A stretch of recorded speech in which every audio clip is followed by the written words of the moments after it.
Muslim ug Christian, no religion, respect.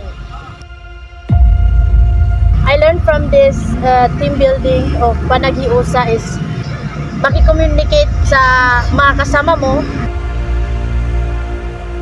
Tayong mga nation is we have unity with each other. Kahit man Muslim man yan or Kristiyano, iba-iba man tayo ng kultura, dapat tayo ay may unity.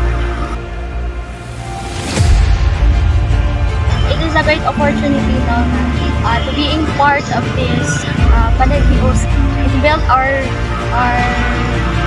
confidence to everyone na may may Panagiusa tayo sa isa't isa.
Kinahanglan na to i-acknowledge na kitang kanan is lahi-lahi ta. Kaya disimbay kay, yan lahi-lahi iba-iba yung kakayahan natin.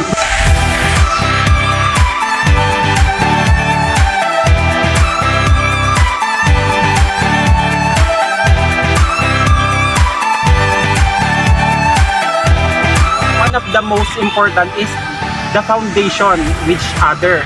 Kung ikaw isang leader, dapat is nakikinig ka rin sa ating community or mga members mo upang mag-grow ka rin, and then sila rin ay mag-grow sa'yo.